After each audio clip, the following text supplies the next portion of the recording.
To use jQuery in a web page, you need to include a script tag that points to the jQuery core library. There are two ways you can do so. This is the front page of the jQuery.com website, and as you can see, there's a large download link here. Rather than use that, I'm going to suggest that you go to the download link at the top here in the menu.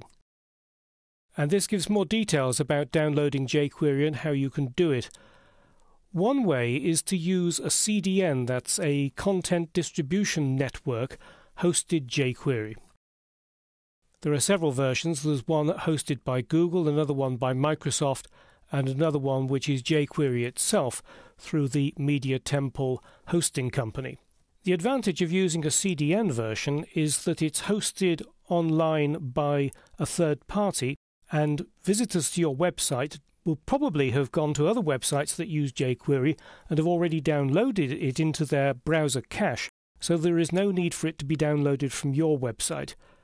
The disadvantage of using a content distribution network is that there's a very slight possibility that the CDN might go down, but very, very slight indeed.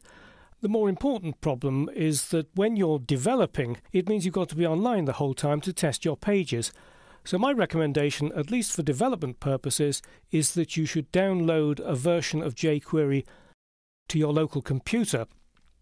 And just down here, it's got the current release. And there are two options, minified and uncompressed.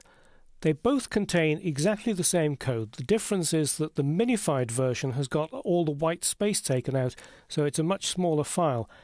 If you want to learn how jQuery works, and I warn you it is quite complicated, the internal workings of jQuery, then download the uncompressed version, which has got the code laid out in a more readable manner. But for most people, I would suggest downloading the minified version. You just click that, and it actually opens the code directly in your browser window. So go to File, and then save the page as, and save it to your local system. I've already saved it here, so I'm just going to save it again and replace it. And then it's ready for you to use in your local testing environment. So here I am in Dreamweaver with a page open, and I want to attach the jQuery library to it.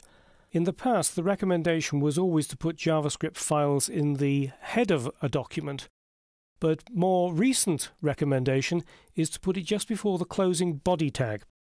The reason for that is that JavaScript blocks everything else while it's being processed, so none of the rest of your web page is being downloaded while the browser is going through the JavaScript file. Now, admittedly, jQuery is pretty short, but still, it's recommended that you put it at the end of the body because you don't actually need the jQuery file until the rest of the page has loaded. So by putting it before the closing body tag, you will ensure that your pages load much more quickly. So I'm going to attach it by going to my Insert panel, and in the Common category, down there is the Script icon, and I'll go to my jQuery file and click OK. So I've now got a script tag in there which links the jQuery core library to my page, and any jQuery that I want to use either goes in an external file which is linked by another script tag immediately after that, or I can put it in the page itself. The examples that I'm going to be showing you are fairly short, so I'm going to put them directly in the page. But if you use longer jQuery files, I suggest that you link to them in an external file, putting that link or that script tag immediately after the one that links to the jQuery core library. So I'm now just going to insert a script tag here. There's no need to put the text JavaScript as Dreamweaver has done.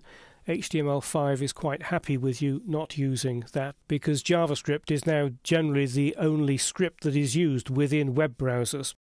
To use jQuery code, you need to create what is known as a document ready handler. There are a couple of ways in which you can create the document ready handler. What I'm going to show you is the shorthand way. It's the way that most people who use jQuery create the document ready handler. And it begins with the $sign. That's a sign that you'll become very familiar with in jQuery. Then opening parenthesis and the keyword function, followed by an empty pair of parentheses, then an opening curly brace. I'll put in a couple of lines there, a closing curly brace, closing parenthesis, and a semicolon. And generally speaking, most of your jQuery code will go within that document ready handler. Now this is such a useful piece of code that you'll be using very often, that it's worthwhile saving as a snippet. So right click and choose Create New Snippet. And I'll call that jQuery document ready handler. I don't need to create a description for it. And actually it's quite a good idea to cut that part and put it in the Insert After section. And then just save.